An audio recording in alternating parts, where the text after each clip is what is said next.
No, go past this part. In fact, never play this again.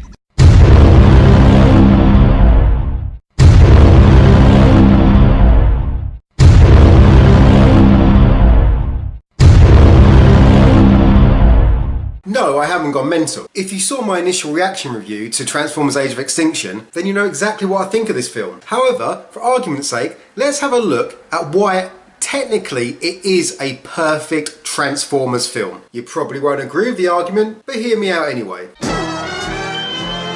In 1984, Hasbro looked to Japan and picked up word of a line of transforming action figures produced by Takara. The Japanese firm Takara had been manufacturing two lines of toys that featured vehicles and robots that had interchangeable parts or were able to be manipulated into other forms. These were selling under the brands Diaclone and Microman. Diaclone had been selling a lineup of robots that turned into cars that complemented their other more futuristic designs. These robots were designed to disguise themselves within their 20th century surroundings. Hasbro, seeing the full potential of these toys that could be two in one, thus giving them a serious unique selling point for the era, licensed the ranges and merged them. The Diaclone car robots were the first to be adopted and received the Hasbro rebrand, followed by the dinosaur range, insect range and several transforming aeroplane toys. Transformers was born. The Hasbro rebrand of the figures now meant the premise was simple. We had the car robots known as the Autobots and the plane series branded as the Decepticons. These would form the two factions in an ancient galactic war that would be brought to Earth. The only question left was how to get these figures into the hands of every child in America. How to drive sales through pester power, a buzzword probably not even conceived in 1984. How could Hasbro expose children to their toy line and brand in a way that they couldn't miss? I mean, if you just show a 30-second advert here and there, chances are they will work to the same extent as previous traditional marketing campaigns. However, kids can easily miss the ads. So with no sense of irony, Hasbro needed something big. Something gripping, something revolutionary. They needed an advert in disguise. And thanks to good old Reagan, they got their wish. The FCC in 1946 released its Blue Book. This document was the guideline for restricting TV advertising. After some legal battles in the 1960s, the FCC in 1974 was able to state and enforce that a maximum 16 minutes per hour of airtime could be allotted to commercial presentations per hour of actual programming. Actions for children's television had managed to limit broadcasters to 12 minutes of commercials during hours of programming specifically targeted towards children. Then in 1981, Ronald Reagan began an overhaul of the entire regulatory system, even the systems relating to advertising to children. So now we had Transformers, a 25-minute toy commercial, which is great because they were robots fighting robots. We got great stories, we got epic action. However, according to several sources, the level of interference from the toy manufacturers meant that these shows were in fact not just left to the writers and producers to develop story arcs involving the toys as characters. The brand image was paramount, and combining the list of demands with tight schedules meant that the shows were pumped out as rapidly as possible. Even if the storyline was weird or downright rubbish, it did not matter, as if a new toy was about to be released, it would receive a whole episode dedicated to mentioning its name as often as possible, even getting to the point where the episode would be named after the new toy in the range. These shows were by the numbers, simplistic and designed at every level to sell and promote products, with characterization and storyline falling way down the list of priorities. Often, even the animation was of little concern, as dumb kids won't notice if the frames aren't aligned or the background is missing, apparently. These shows weren't a labour of artistic expression or creativity. This was cold-hearted, hard-nosed business. Now as a kid, I didn't understand any of this, nor did I care. I was getting epic Transformer action every Saturday morning and that was all I cared about, until now. Okay, let's stick to the original show a little bit more before we move on to the Michael Bay films. Transformers ran from 1984 to 1987 over 4 seasons comprised of 98 episodes. And in retrospect, the show is still amazing as a nostalgic watch and does have some great episodes. Some phenomenal episodes. In fact, it's one of the best cartoons of the 1980s. It's held up better than most of them. Then again, it also has a lot of what the fuck episodes. They were jumbled messes, made no fucking sense, and are now a curiosity. However, back then, upon original run, these episodes were shoehorned in to advertise the latest figure, or one they wanted to shift more stock of, or they were just plain fucking stupid, which was the result of having to come up with a storyline on Monday morning and have the script thrown to the slavish animators by lunch. Episodes such as Sea Change, Hoist Goes to Hollywood, and The Girl Who Loved Power Glide are just weird. So Transformers wasn't a perfect TV show. Now with the rampant success of the show, a motion picture was put into production. In 1986, the Cybertronian War was brought to the big screen. The film had the usual great voice actors that we'd come to instantly recognise as our favourite characters, and brought in a top additional lineup including Judd Nelson, Orson Welles, Eric Idle and Leonard Nimoy. The film was more serious in tone, hardcore in action, and a seriously well-written and well-made feature-length adaptation. However, we all know why this film, aside from its epic scale in comparison to the small screen fare, became instantly infamous amongst fans. This film is an interesting example of that hard business concept I mentioned earlier, and art blending seamlessly together. Hasbro were using the film, as they did with the TV show, as an 80-minute toy commercial, and wanted to use it as the longest advert/trailer ever for the next line of toys in Series 3. The film was designed to be a massive transitional episode to eliminate the beloved original characters and generate consumer recognition of the new Series 3 roster. Oh man, did they eliminate the original cast of extreme prejudice. They didn't fuck around with the opening of this film. What's that, kid? Your favourite's Ironhide? Well, he's fucking dead. You like Wheeljack? Well, he's fucking dead too. They're all dead, motherfucking dead. So the film had some serious balls, and it set its no-holds-barred tone very quickly. Not only did they gun down all of your favourites in one opening battle, I mean, Jesus Christ, how horrific is it when Prowl dies? That's the stuff of nightmares. They still had some serious intentions coming up post first battle. Also, when the hell did the Decepticons learn to shoot straight? So anyway, yeah, from Hasbro's demand to promote new toys, we actually get an epic Autobot versus Decepticon battle, the likes we'd never seen. And with real tension and danger thrown in, as people are actually dying. I say people, Transformers. We don't care about the people, we only care about the robots. It is actually a shame that the background to this carnage is merely just a cynical toy promotion. However, regardless of the motives, it was still something very risky, and yet that was nowhere even near the biggest risk Hasbro was about to take with the opening to this film. After the Decepticons take over the Autobot supply shuttle, they head straight for Autobot City on Earth to finish the job they hadn't even come close to achieving over the space of 2 seasons. But don't worry, Optimus Prime is stationed at Autobot City to save the day. Oh dear God. No! Optimus! No!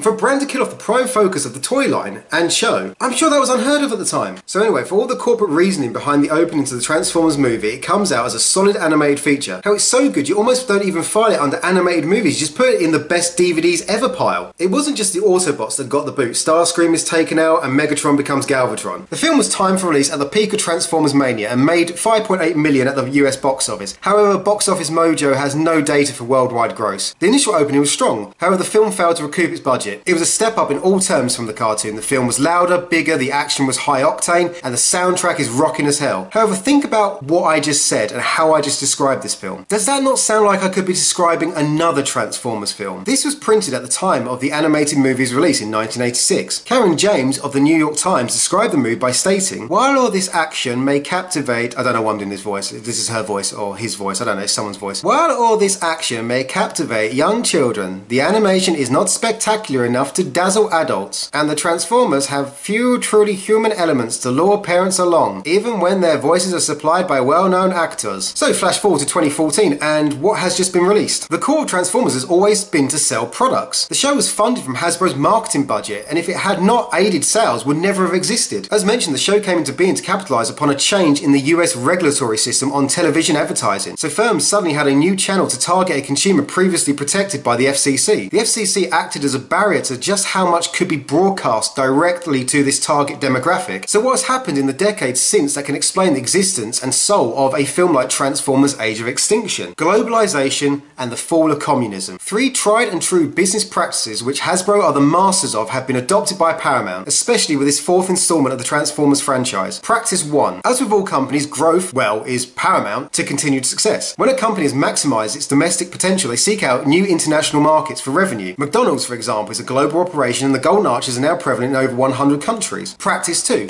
When a company develops a new product, especially a non-essential product such as a transforming toy robot, they target a specific consumer very directly. Practice 3. Seize every opportunity afforded to you by changes in the macro environment. So therefore, Transformers Age of Extinction is the most perfect Transformers movie ever. The studio already has heard the criticism levied at the opening 3 in the franchise. They have heard that people hate the vapid stereotyped characters, the overly goofy toilet humour, and the over-the-top bayisms. However, why should they change? As ultimately they are making money hand over fist at the box office and the films are no longer really for fans like me or you. This is, as in the traditions of the Transformers property, just one giant commercial. Going back to that review of the animated film from 1986, that exact review could be copy and pasted, reposted in a comment section on YouTube under Transformers Age of Extinction trailer, for example, and no one would ever know that that review is almost 30 years old. So in a world where even the Breaking Bad finale just about beats the now now ailing viewing figures of X Factor, then why try to deliver a film that requires effort? Why not churn out mindless pap if you're going to make the money? You see, Paramount has made the conscious decision to target a whole new mass market, and this means that Transformers Age of Extinction is the most two-faced film in cinematic history. They had no interest in making the film fans had been crying out for. All they needed to do was market it to look like it was the film that you had been waiting for, and we had been desperate to see. The advertising campaign, pushing a fresh cast and what appeared to be a more serious tone, was designed to lead the fed-up Transformer consumer to believe that all the rants, reviews and middle fingers had been duly noted, and this was a true reboot, leaving behind the humping dogs, humping robots and formulaic base stereotyped characters. To some extent, there has been an improvement. However, all this film provides is basically the same characters in the disguise of different actors, and that's just not on, especially since they pretty much did the same thing with the marketing for Dark of the Moon. The trailer is an Apollo conspiracy plot device made for a trailer campaign that conveyed a more serious take on the franchise and that the mistakes of Revenge of the Fallen would not be repeated. And it worked, as even I rushed to the theatre opening weekend. So why did Paramount do this again? Well, it's simple. They do not really actually need you or me, the fans, to turn a profit. All they need to do is dangle out a few decent trailers with the promise of some fan service, aka Dinobots. That is all they need to get your $8 opening weekend. And I'm sorry to say that's all we're needed for now, as Transformers fans are not even close to their target audience for this film. We are considered now just the break-evens. We're the ones that go along opening weekend and we help the film recoup its budget. It used to be that the fans were the ones that went to see the film 5, even 17 times throughout its run. And that's what made the difference between a hit at the box office and a blockbuster. It was the fans returning back for more. Well, they don't need repeat trade anymore. They do not need you seeing it opening weekend and then a few matinees thrown in. Paramount are no longer treating the franchise like a Camaro, which is ironic as that's the main product placement. No, this is more like a Ford Pinto. It's mass produced and who gives a fuck about the quality as long as people buy it? Well, maybe not so much a Pinto. Okay, let's think of a better car analogy. Well, the Pinto is pretty apt since it was a nasty explosive piece of shit and Ford declared it was cheaper to pay out to victims of its combustive nature than improve the vehicle. So damn accurate to Transformers. Anyway, why do they not need the fans? Well, simple. This film is following the same tactic as the original series and has a whole new mass market targeted. With the increases of living standards across the globe and the fall of communism, there are now nations with billions of consumers to target. In less than 30 years, the Soviet Union has gone from being behind an iron curtain, which meant that Western films could not gain entry and Hollywood films were often smuggled in, and now the majority of ideologically based restrictions have been lifted, and after an initial destabilised era, the Russian market is primed to target in the same way 80s kids were when deregulation kicked in. With globalisation, even China has eased off on some of its restrictive nature, and that is 1.3 billion people to target. Thankfully, the Chinese people have experienced growth in their economy and their standard of living. Don't get me wrong, it's not a place with lush meadows, rainbows, unicorns, and it's not paved with gold. Yet what I'm saying is there are a fuck ton of people who can now afford to go to the cinema and watch more films than they used to. So as a comparison, in the US there are 317 million potential cinema patrons, whereas China, India and Russia have a combined, including the former Soviet nations, roughly 3 billion people. 3 billion people! That's 3 billion people to see your film and sell shit to. So that is Paramount's target. Just as deregulation, globalization and the fall of communism has provided firms with similar opportunities, this film is aimed to advertise American brands and products to these emerging territories. But surely the audience in these markets know a bad film when they see one. Well, maybe. We're all so diverse from culture to culture that what we perceive as a stinker might be a groundbreaking masterpiece in another country. Even in horror, sometimes what's seen as contrived in the East, to us is like, oh my god, this is so fresh and new. Culture and exposure plays a major role in what is considered acceptable. So companies attempt to force acculturation to get consumers to buy new shit. To a lot of people, some of blockbusters are so ingrained in our popular culture, we forget that some nations have only been experiencing them for 10 to 20 years, and that there are millions upon millions of 80s kids who never got to experience Transformers and Teenage Mutant Ninja Turtles back in the day. Hell, these kids may have known about these shows, but they would have been blocked from seeing them due to political restrictions. Imagine how frustrating that would have been to be on the wrong side of a border and hear of kids with cars that transform into robots and turtles with ninja weapons, while you and your best friend play with a stick and a cabbage. That's a joke, because that brings me on to my next point. Stereotypes sell. Just as my last statement, I make a very stereotypical, cliched reference to kids in a communist state. Stereotypes are recognised the world over, and that is why Michael Bay uses them. Hell, most of us list their favourite video game character who is a complete racial stereotype. Could have been worse, Mario could have been a Mexican and he wouldn't even have had a profession. Exactly, we all understand the lazy Mexican adage. Doesn't mean it's right. However, when you are churning out a film that is designed to be consumed by a global audience, then stereotyping is the easiest way to transcend cultures. Audiences can instantly identify with a character without requiring development and dialogue, just like in a cartoon. The original series had a black and white setup. Autobots were good, Decepticons were bad. It made it very easy for an audience to digest, especially an audience of kids. Optimus Prime was the bold, ethical leader, Megatron was the calculating dictator, and Starscream was the little bitch. This simplistic two-dimensional formula was expanded upon in Teenage Mutant Ninja Turtles.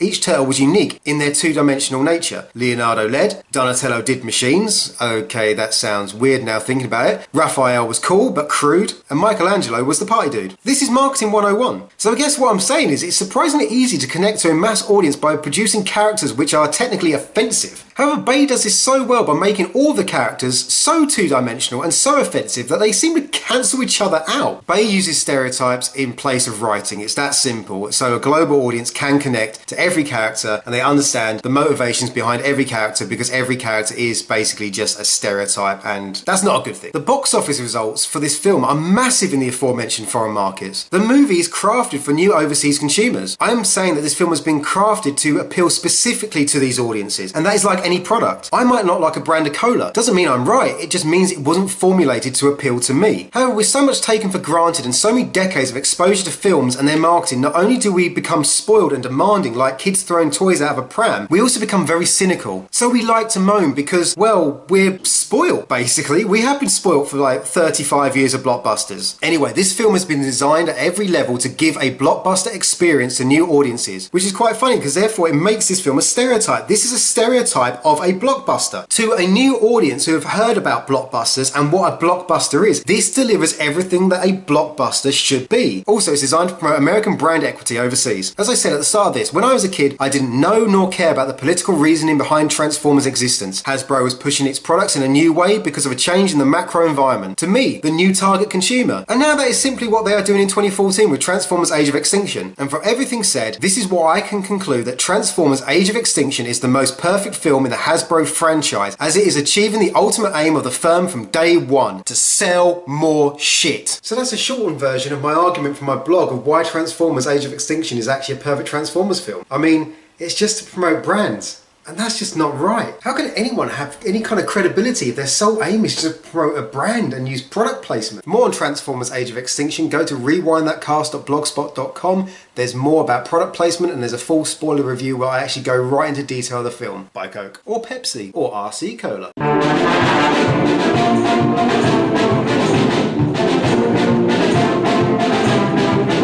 Now, if you like the crap we do here on this channel, subscribe. If you don't like it, subscribe anyway, because you never know the kind of random shit we'll come up with next. Also, check out our gaming channel, Frontline Gaming News, formerly Game Over Man. Check us out on sci-fi.com/site/GameOverman. Check out jpforever.com. Bam Sam from Beyond the Box Office, great podcast about Jurassic Park. He interviews all the actors and just has a good laugh, really. Check out our podcast, Beyond the Box Office. So yeah, just check out the crap we do. It's fun doing it.